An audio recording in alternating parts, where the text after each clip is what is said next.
There we go. We're official. So good afternoon again, everyone. This is Mark Schneiderman with the Software and Information Industry Association. Welcome to our webinar today. This is part of the SIIA-Amprey Associates School Technology webinar series. Today we're joined by school leaders from the Orleans Parish, formerly New Orleans, School Board and Instructional Technology Department. The title of their presentation is A Post-Katrina Adventure. So we're looking forward to today's adventure and learning what's happening in that school district.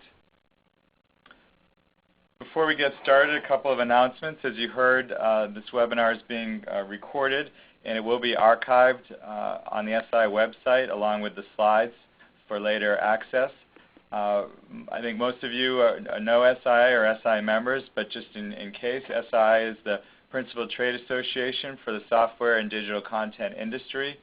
Our education division, which is one of our many divisions here, represents and supports developers of educational applications, digital content, and online services in education, K-12 and higher education.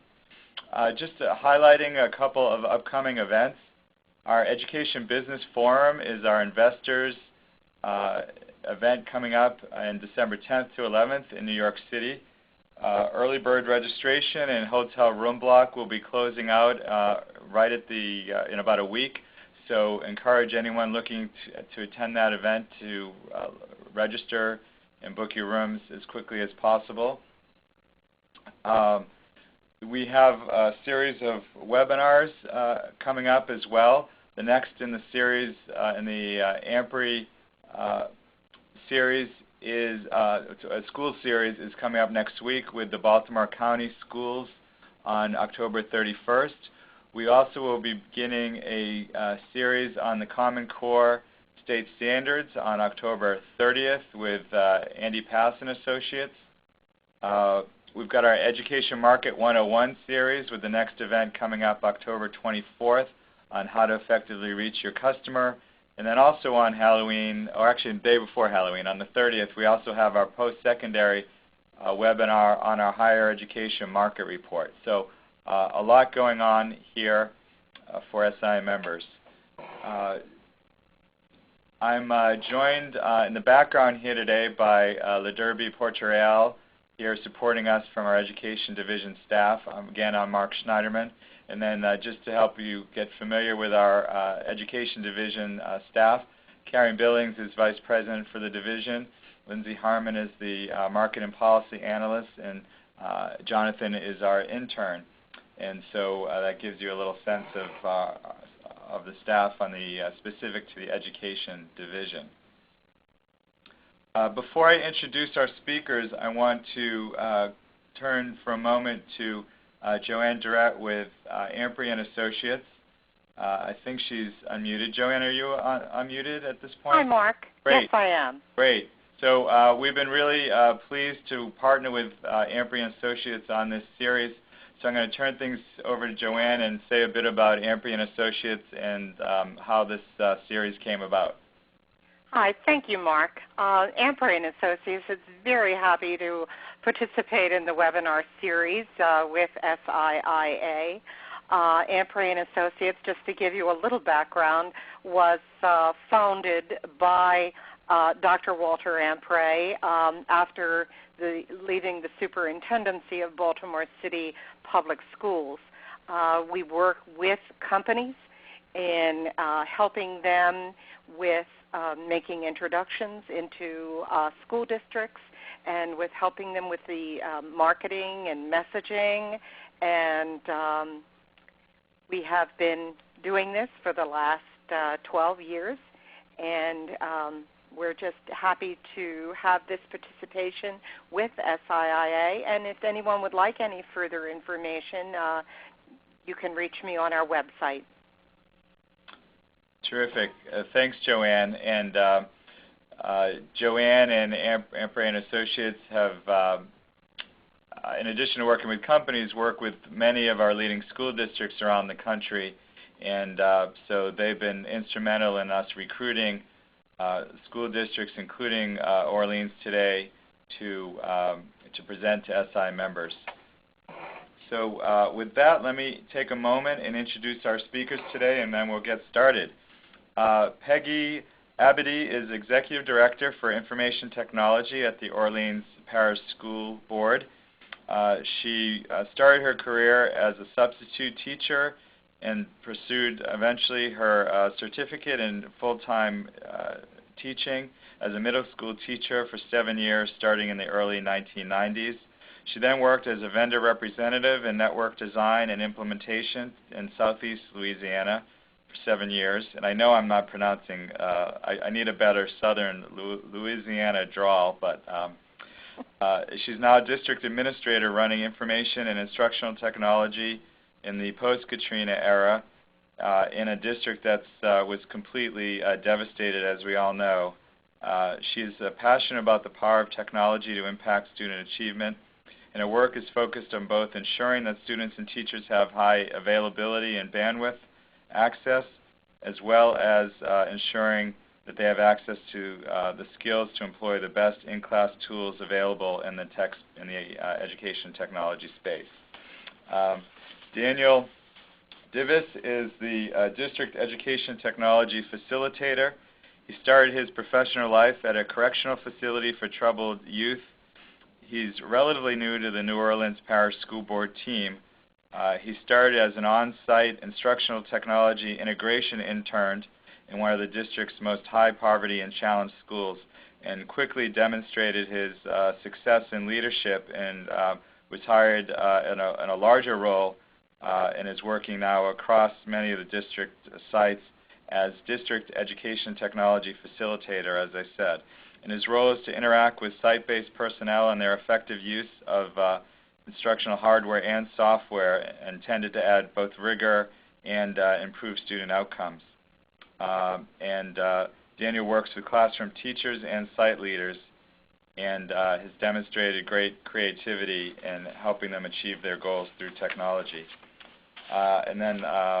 Finally, we're joined by Dana Gonzalez. She is District Curriculum Specialist for Science and Mathematics in the Orleans District. She's worked in that area since 2000. After Katrina, she expanded her responsibilities, picking up elementary math in addition to K-12 science. She handles curriculum design and support for the district's direct run and charter schools. In the last 3 years, as the central budget has shrunk even more, she's been instrumental in supporting other initiatives, including the Instructional Technology Package Initiative, Summative Informative Assessment Application, and Online Individual Learning. And also, as if that wasn't enough, recently added data evaluation to her to your duties. So Dana, you've got all of you have quite a load on your portfolio. So with that, I will turn things over to Peggy, and she will lead her team through presenting to us what are some of the realities in Orleans District, what are their educational goals and initiatives, and then what's the role of technology in delivering all of that. So Peggy, thanks for joining us. Take it away.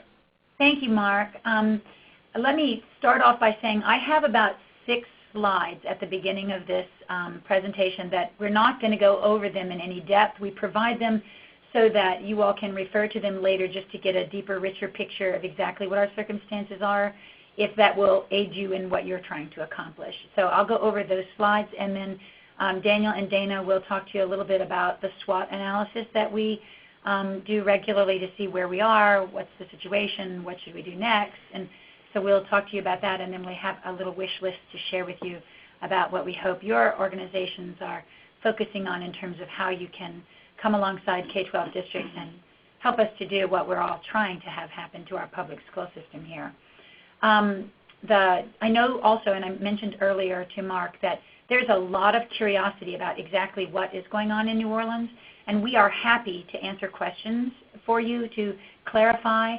But just to say at the beginning, those of you who know that there is a district known as the Recovery School District, or NOLA schools, that is true. There is another district in the city. It's a district by statute. It's part of the State Department of Education, and it arrived in New Orleans within a couple of weeks of Katrina.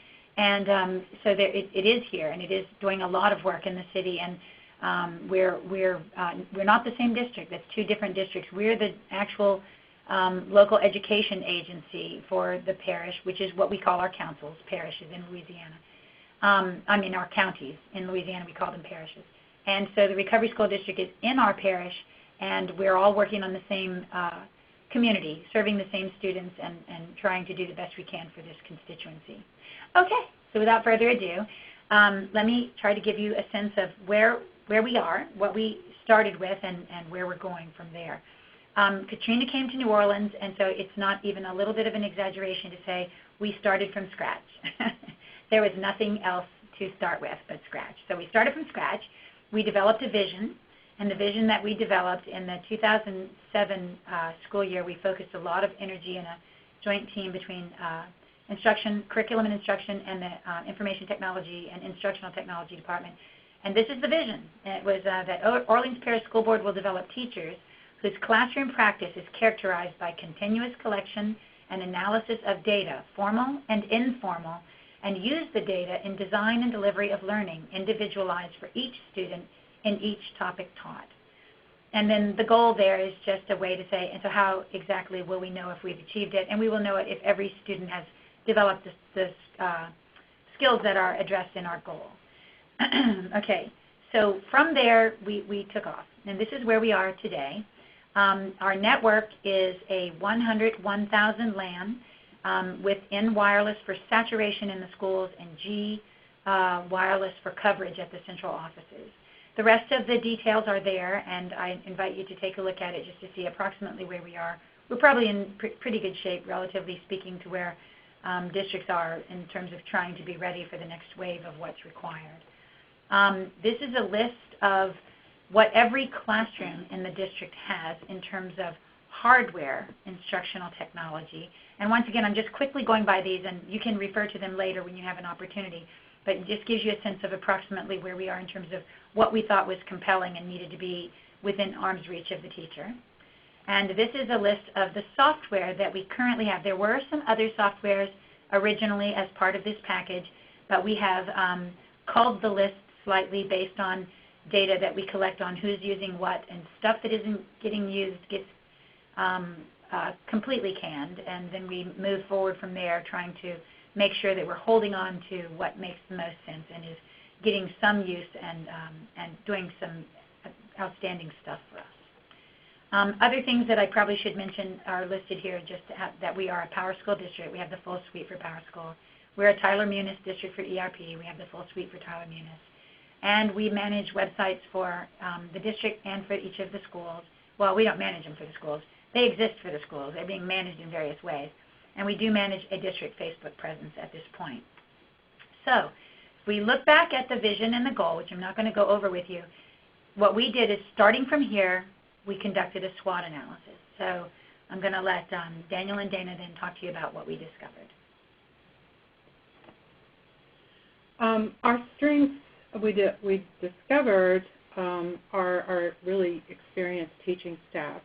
They were all with us before Katrina. They came back after Katrina, picked up a few new skills to address students that we had coming into our schools, very traumatized students. And we flooded them with technology. And so the majority picked up a lot of that technology very easily and got comfortable with it. We have a lot of available funds compared to a lot of districts for tools and training, and we've spent a lot of time doing that, especially the training. We have, I think, a well-chosen set of tools for our teachers and our schools. It encompasses all aspects of teaching a student and really gives us a good picture of our students and helps us easily and quickly bring them up to speed. And I think that it's really very apparent in our schools that we do share a common vision of what technology should look like and be able to do in our schools. And I think that's mostly due to our IT department. They've been really good about getting principals and teachers focused on that vision. And of course, our school board is very enthusiastic about our technology, and certainly that is a selling point to the external community at large. Our weaknesses. Our weaknesses include real political turmoil in this area, and Peggy talked about the state takeover after Katrina. When we came back from Katrina, there was a lot of discord and controversy, and the state came in and took over the majority of our schools. 100 out of the 126 schools were taken into the state for a variety of reasons. And that led to a rapid charter school stand-up, and very few direct-run schools were able to stand up, a lot of it due to the lack of buildings. The majority of our schools were underwater at some point, so that's been a slow, steady increase in schools. The SIIA accountability system is changing what we are measuring in our students, and that's a weakness. We are going through the same transition that other states are going through with the Common Core, so that's a bit unsettling for teachers and students and parents right now. The available time for the acquisition of new skills is really insufficient for teachers coming into our districts. We have so many applications, from a grade book that's online to some online learning applications or online assessment applications that new teachers coming into our district they're absolutely swamped. So the returning teachers after Katrina had a little bit of time to get used to each application because they were brought on one at a time. And now the new teachers come in and they are very overwhelmed with the amount of technology we have.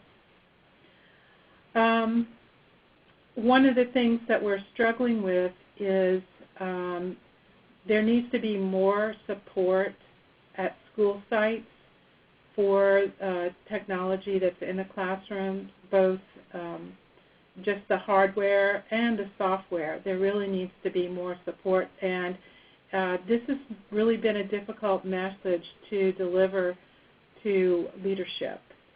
So I think IT does such a good job of keeping everything running that I'm not sure that they see that they need more support in their schools. Direct, everyday support. All right. I'm going to take a look at some of the opportunities that we have at our hands right now. We have an overarching enthusiasm. Our educators and community members are excited about reinventing and improving our education system here in New Orleans. The improvement is driven by competition between the district-run schools and charters, and between the charters themselves. We also have an availability of compelling instructional technology. There are so many instructional technology applications available, including many free resources. Each new application is a new opportunity, while older applications are constantly adapting and improving. This provides us with a plethora of opportunities, sometimes too many. We have the new teacher evaluation system, as Dana had mentioned. This is a state-driven system. It's required teacher evaluation, and the system says that teachers have to have data-driven, student-centered classrooms. So this is a big deal as it plays directly into our vision and our goal. The Park Online Assessment is coming, just like winter is coming. We have 9 schools participating in the pilot this coming spring. This is also huge because it will require for assessment what we have been aiming for all along in our instruction.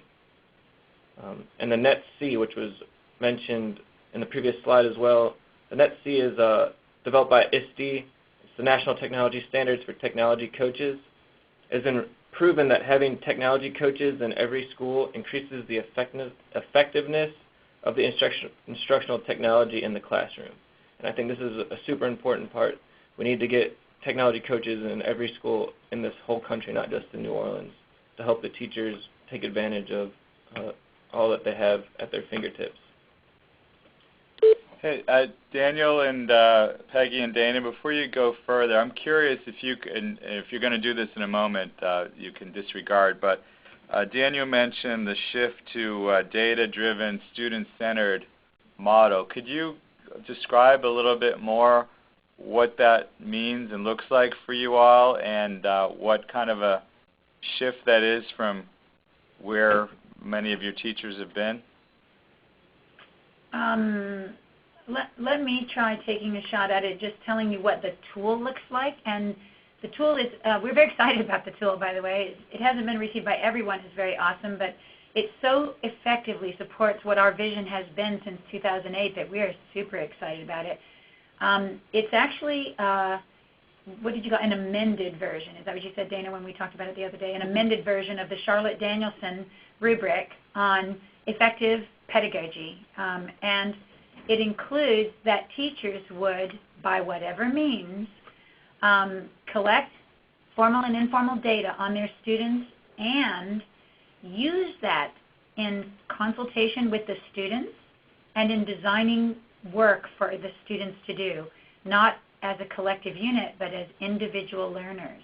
And the rubric for it, that is, and you can see it on the Louisiana State website. It's available. It's under the moniker COMPASS. It's all capital letters, and I don't know, it stands for a lot, but whenever an acronym goes beyond 3 letters, it's too much for me. So it stands for plenty of things, but it's COMPASS, spelled like the seagoing tool. And you can look at the rubric and see what they're asking. It is very good in terms of what it would require the teacher to do. And if the teacher would do that, even if they didn't do it exceedingly well, they would have an amazing impact on the learning in each individual student, because the students would know exactly where the issues are that need to be addressed, which means the teacher would know that, which means also the parent would know that, which is huge. So that's the one thing that they get. The other thing, the student-centered classroom, is actually a byproduct of using data with the student. Does that pretty much, is that clear? Yes, and one sort of follow-up, the kind of, it sounds like the goal is to in part to customize learning opportunities for students. To what degree do those individualized learning opportunities or interventions tend to be digital, such as using a part of software, and to what degree do they tend to be other, analog or physical, or not software-based? In elementary schools, the intervention for reading and math is they do have an intervention teacher that handles a certain number of students per day. And in addition, they have Compass Learning Odyssey for supplement and to further differentiate instruction for students that may not need an interventionist but are still having some difficulty. So that is a completely student-centered approach. High school is a little different. High schools generally don't have interventionists. However, of late, we have hired interventionists for both math and reading. So for the children that are severely behind, they do have intervention with an intervention teacher. And we also have Compass Learning Odyssey for the students on the high school level as well. We have a crosswalk between the Scantron Performance Series norm reference test, and it will set up a learning path based on the student results in Compass Learning. It's completely individualized for the student. And depending on, if they took a reading test, they have a reading learning path. If they took math, they have the math learning path. So that has helped us with the numbers of students that actually need some more support with the online delivery. And that's done in the classrooms. It's done at home. That they can get at the web at any time, and they have to complete a certain amount for the elementary math and science, I send those data reports directly to the teachers if they don't have time to look at them, and I make a few comments on the data, like they haven't been online enough. So that is a data-driven, student-centered approach to instruction, and it's completely individualized. So it's about 50-50 software to, I guess, analog or physical teacher. We rely heavily on the software for interventions. And in addition to that, we should also add here, there are a couple of other tools that are in that list on the software page that are being used in addition to Compass Odyssey, mainly in the student who has demonstrated whatever their need is, and Compass doesn't seem to be meeting the need. Then there's a couple of other tools that can be used, but because reading is so important, we have a tool that it's called Achieve 3000. Many people know it as KidBiz, and I forget what the teenage vision of it is. It's not called TeenBiz anymore. It's called something else, like Empower or something like that.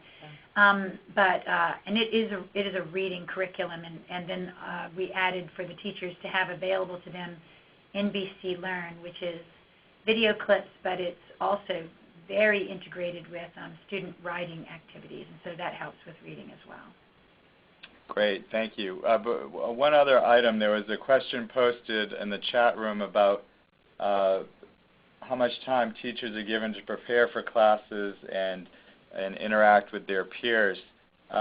Dana or others, do you want to talk just a little bit more about that before we move on? Well, I did answer the question. In high schools, and this is put generally because the schools are on modified blocks, but the teachers have about an hour a day. That might be 90 minutes a day depending on the day. So it averages out to 5 hours a week. For elementary schools, elementary teachers have the same amount of software, but they have much less time. I put about 4 hours a week, but that may actually be 3 hours depending on the electives that a school may have.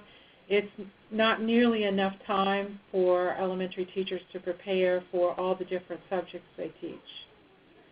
Are you employing any virtual tools to allow the teachers to interact easily with each other or with teachers in other outside the district in a manner, at night or whenever they have the time, or timely manner?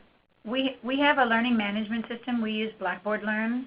We additionally have an Edmodo instance, Orleans Parish School Board Edmodo instance, in addition to which a lot of teachers use other means. They belong to the Discovery Teachers Network. I'm trying to think of what the name of it, DEN was that, Discovery Education Network, which is a big, and Twitter. I think a lot of teachers are using Twitter. The connected teachers are using Twitter for connecting to their peers to find out, so how are you handling this, and this is a situation, that sort of thing, the sort of thing you might expect to see in just about any other arena, except that I can tell you that I think it happens less, I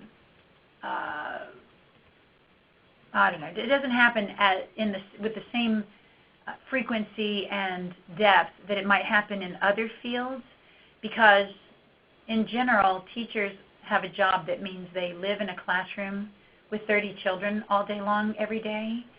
And just imagine it for a moment. I take a moment of silence and give you a chance to think about being in that situation for your work. These are not people who are leaving work saying, gosh, let me go see if I can find something else to do for the next 2 or 3 hours. In general, what they're trying to do is recuperate some degree of sanity before they, rejoin to their families for the evening.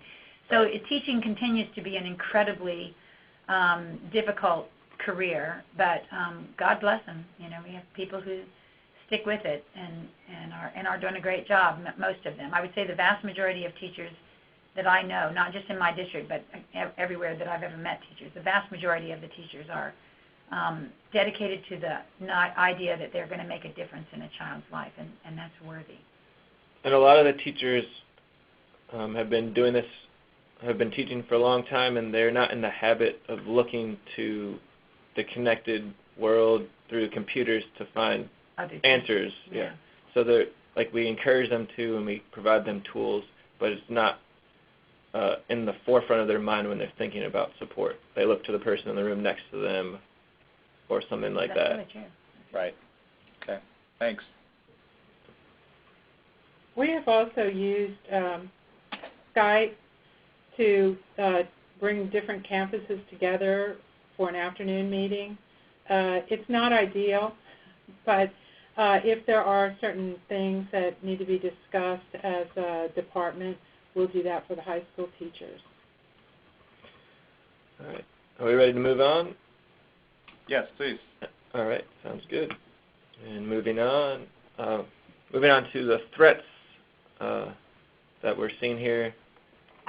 So the first one, that confuses me when I read it sometimes, but basically it means the teachers are being asked to take giant leaps in regards to changing, and that makes a lot of them hesitant. There's a lot that we're asking them to do at once in terms of technology, in terms of Common Core, in terms of whatever other changes are being made within their school site.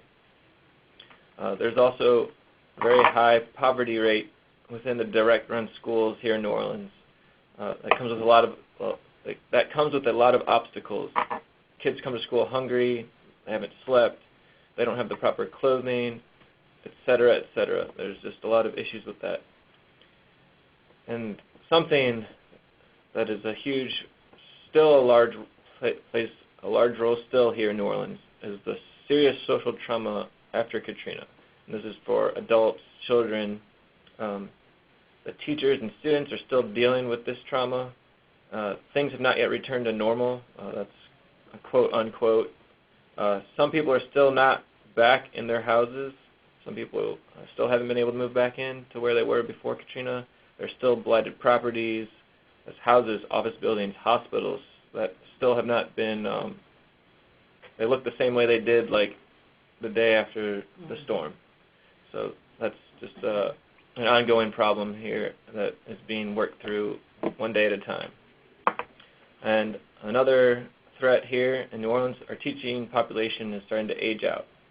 Within the next 5 years, a large portion of our teachers will most likely be retiring due to them being in the twilight of their careers right now.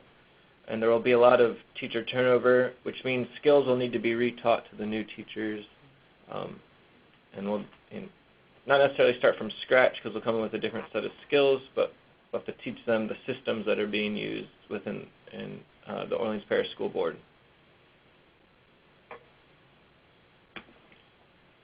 All right. So let's talk about where we are now. It's 5 years later since we launched our program in earnest. And here is the deep sorrow from our standpoint, the standpoint of the people sitting around the table. We have roughly 15 to 20% adoption rate of our instructional technology package. And we know this from looking at the utilization data that's available on the applications.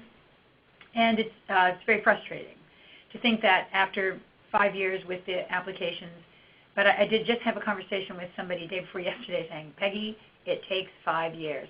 So maybe next year it will all be 80% and I'll be so happy. You know, I'm just not thinking we're going to go from 20 to 80 in one academic year, but you never know. Peggy, how is that 15 to 20%? Does that mean 15 to 20% of teachers are using a given application at a given, on a regular basis, or what's kind of the metric that you're using?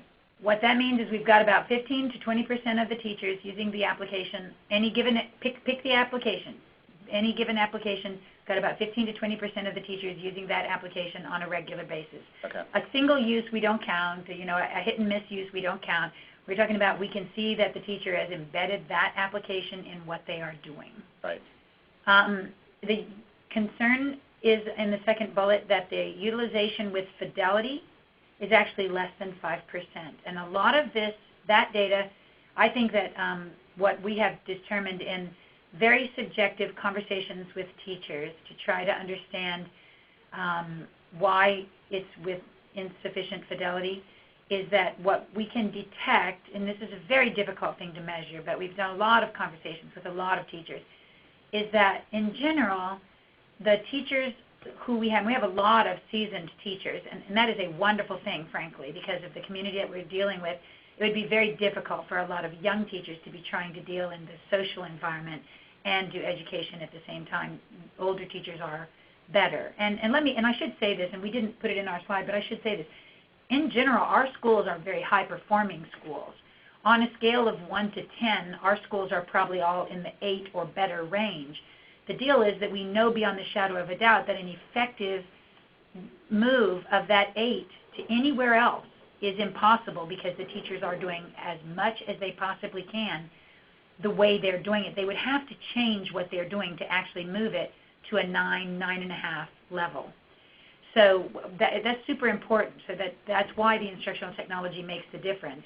So when we start to talk about, and it's also important, and I should say this, that information about being an 8 out of 10 is actually on the measure that is currently in place, which we agree is not a great measure. It's not really measuring what we want to measure. So we have absolute confidence that when we move our school to using a PARCC-like assessment, just like the rest of the country, everybody is going to absolutely faint and on that test because it's so completely different from anything they've been doing before.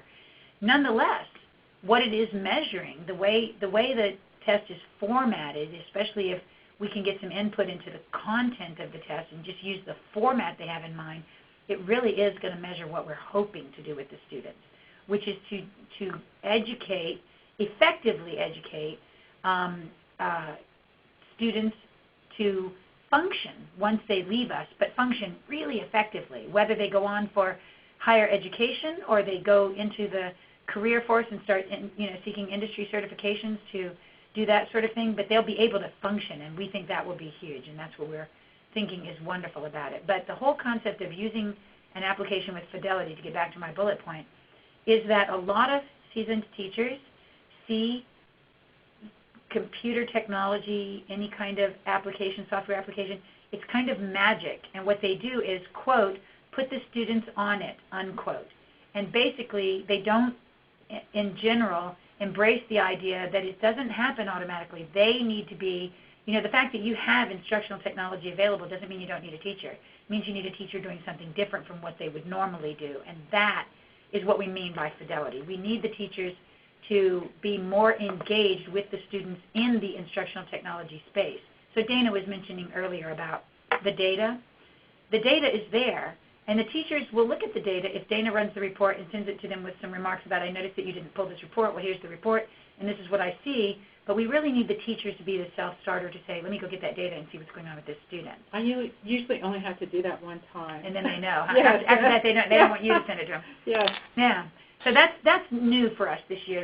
Actually started about January of 2015. Right? You started looking into that. Yeah, and I think what Peggy is talking about and what I have been trying to initiate in the classrooms is a blended learning model. Yeah. Where the marriage between the teacher, the student, and the technology is really magic. It can fast forward the learning, but if the teacher is not really involved with the kids and the computers, then it actually does damage because the child doesn't get enough feedback from the computer. They really need that teacher's feedback as well. So that's one of the things that we really are pushing here is to try to get that blended learning model going in all classrooms. So can I ask a quick follow-up similar to my question a moment ago, which is on the fidelity? What are your metrics? Are you seeing that students are working on the computer, but they're not using it effectively? They're getting distracted, or they're not. Let me explain to you how it actually looks when we pull the report. We can pull the report, and if we see, for example, let's say we have teacher A. Teacher A's got 30 kids, and they've got 5 or 6 of the kids are working on something that's not connected to the technology, but let's say, for example, they got 10 or 15 kids who are interacting with 1 or 2 of the systems, and we can pull up the utilization, and we see that the student is logging in, but the teacher is not. We automatically know there's no fidelity there because that means that the teacher is not looking. to see what the student is doing. And so that doesn't mean every student is not going to make progress, because some students are good. They're self-motivated. They're going to do the best they can. Some of the applications are designed to push the student to the next higher level when they do the next assessment. But most students are not going to be that student. And that's why we use blended learning instead of virtual learning, because in the blended learning environment, we want a lot more teacher interaction. And the tools that we're using actually have the capacity for the students to construct responses. And when we don't see that portion of the application being embraced by the teacher, then we know that's no fidelity, because that's huge. For the impact of the application, the constructed response is gigantic, and we need that. We believe beyond the shadow of a doubt that when students are not being given an opportunity to interact with each other, in addition to interacting with the teacher, that there's a loss of fidelity there. So that's how we're measuring that. When we don't see the symptoms of the things that we know mean fidelity, then we say there's no fidelity. Very good. Thank you. You're welcome. So the next one we won't belabor, the next bullet point, because we talked a little bit about the teacher evaluation system. We think it's very big. It started in earnest last year. It was introduced actually the year prior, but it didn't become actually fully vetted until last year, after they changed it 3 times during the course of the year. But I think they're finally happy with how it looks. And we're in general happy with how it looks. And there's still a lot of angst around it, but the reality is it's measuring the right stuff, and we love that. And the Common Core State Standards and a dramatically different assessment format are part of our world now. We're very much looking forward to the completion of the work that the park engineers and the Smarter Balance engineers are doing, so that we can get a closer look at exactly how that assessment will play out in our networks and how we will manage the delivery of it across the classrooms. But the reality is we're excited about the format. We're a little shaky, like everybody else is, about letting the content be in the hands of somebody other than people that we want to be able to see the content. We want to know what they're going to ask our students before they ask it, because we can't depend on them just asking math and science and math skill questions. We know that there's such a temptation to ask questions that are politically sensitive, and so we want to be careful about that sort of thing. But we're very excited about what the Common Core State Standards mean and the new assessment format means, and we're looking forward to it with a great excitement. So with all of that in mind, we have a wish list. And based on our conversation, Mark, this is what we decided to do, to tell your members what we think are areas that your members could think about and what's not easy when we think about instructional technology. We have very good teachers, devoted teachers, who would love to be able to do more. But it's not so easy. First and foremost, I can tell you that from an instructional, non-instructional stand, but from an information technology standpoint, the failure for systems to interoperate is problematic. It's a constant effort to keep the systems integrated so that our students have their logons ready, the teachers have their logons ready. There's a different logon for every system we use. It's maddening. And we've tried formatting it to where we follow a standard format for what the user ID should look like and what the password should look like. Well, every system doesn't allow that, and you don't want to can a really awesome tool just because it won't let you use the password, but it's tempting to can the tool over that. But the other thing is that when students change a password in application A, it doesn't change in applications B, C, D, E, and F. It only changes in application A, and so it's a constant war to keep up with the credentials. In addition to that, we put a little subnote there, we think that developers, instructional technology developers, should be aware that SIS, the Student Information System that's used by a district, it is the foundation application for the district. Just like an ERP is for the operations side of the house, the SIS is the foundation for the instructional side of the house. So if every application could figure out a way to federate its credentials in the SIS, yay! That would be awesome. So give that some thought. I don't know how it could happen, but you guys. Peggy, just before you move on that point, certainly something that's that the industry is aware of. SI produced a interoperability guide a couple years ago to help inform and encourage the field to move forward. I was just curious, you emphasized in interoperability kind of the single sign-on element of that. What about on the back end in terms of data exchange? Is that, do you? Oh my gosh, that would be so huge. As Dana mentioned earlier, one of the things that she brought to us, I guess, in the spring of this past year was, oh my gosh, look what I found. We definitely want to do this. And we did do it. There is a crosswalk that we implemented between our Global Scholar application, which provides formative and summative assessment technology, with one of our, I should say, not all, but one of our online learning applications, which is Compass Odyssey Learning. And so we can, when the students take an assessment we actually are using the adaptive assessment, the one that's called the Performance Series out of Global Scholar. The data from that assessment crosswalks into Compass and automatically generates a recommended learning path for the student based on the weaknesses that it discovers. Huge, gigantic. I mean, we just implemented it this year, but I'm telling you, I've in my 8 years here, I've never seen the teachers from day one be excited about an application that I brought to them. They usually cover their eyes and say, oh no, here she comes. But this one they were super excited to hear about, and they embraced it immediately. We were trying to figure out a way to divide Dana into 17 people so that she could be everywhere at once to explain to teachers how she wanted them to use the applications. Very nice, very nice. And it would be even more fabulous and nice if we could figure out a way to have all of the data. We do have one application that we use. It's basically just a reporting tool. It doesn't really do anything other than reporting.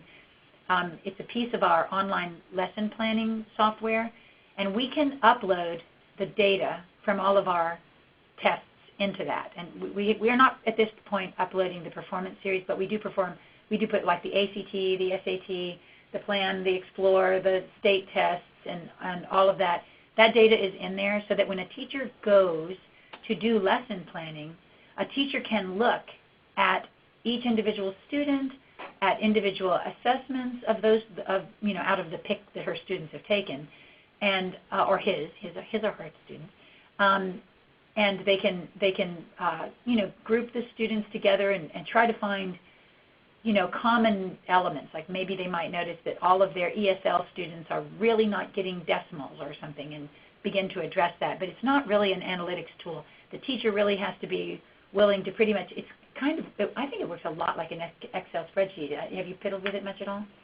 It's kind of, you can look at the data, but you have to keep sorting it different ways for it to tell you anything, because it's really just a reporting tool. It will export a spreadsheet that gets kind of messy depending on the data. Yeah. So we have that. We were using Pearson Inform prior, but it was just too complicated. It was too complicated for the teachers.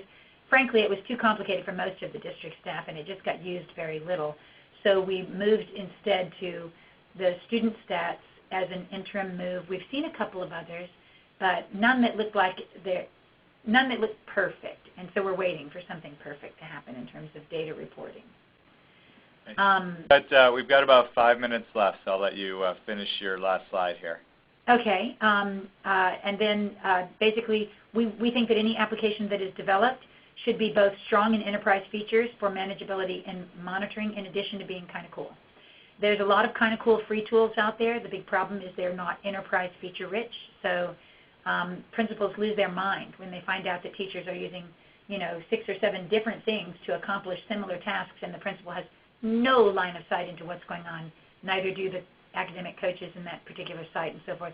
So the site leadership feels like they need enterprise quality tools, and the fact that something might be kind of cool is not awesome unless it's kind of cool and it's got enterprise features.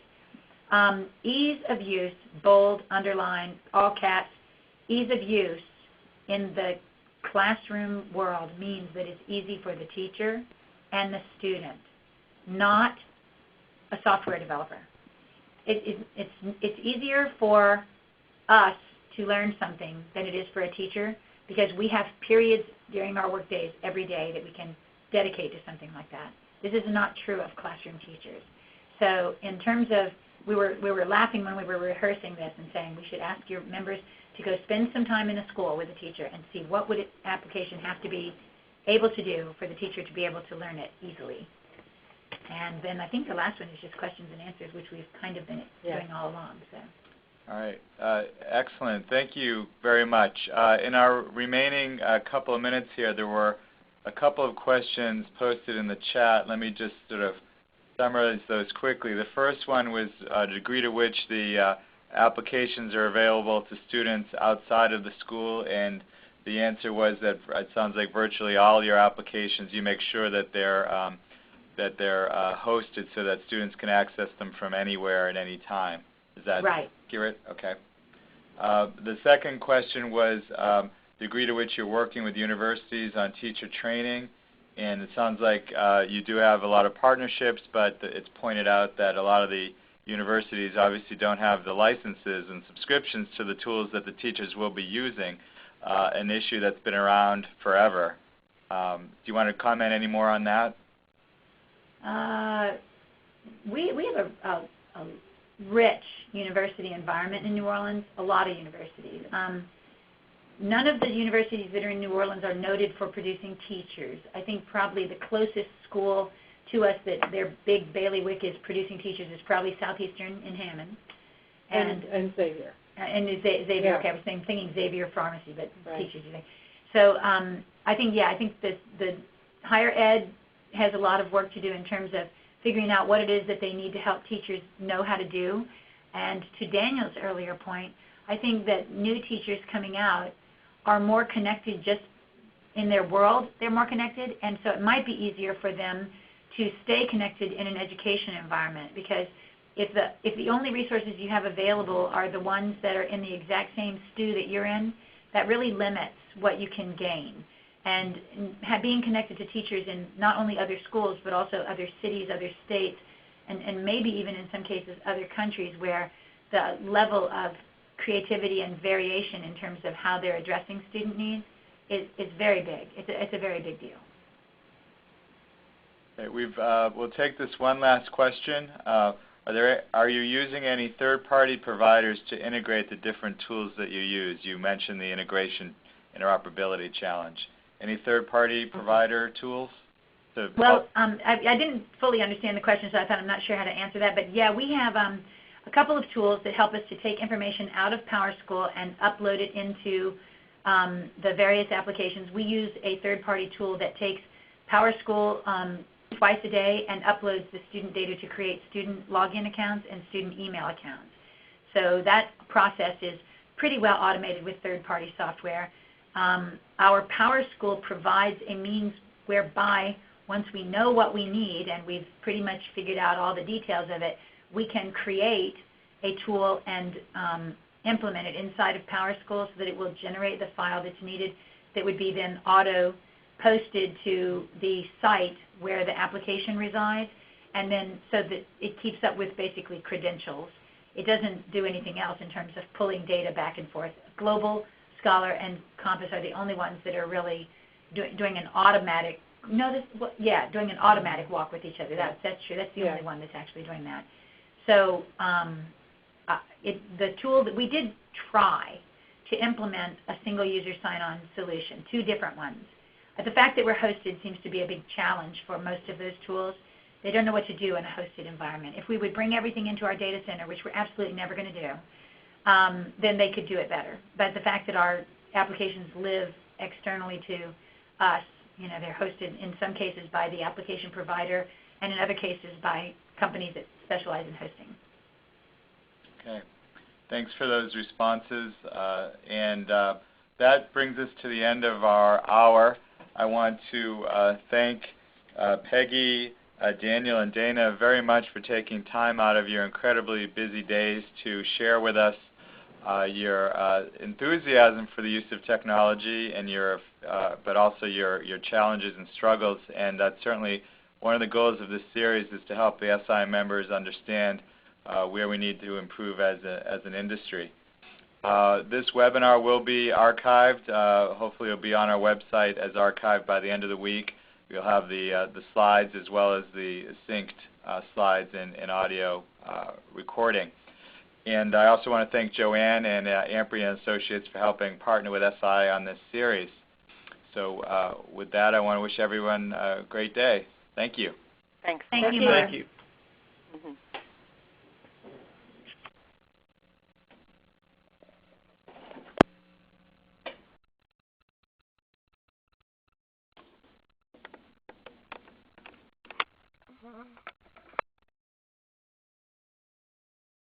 Thank you. Please stand by.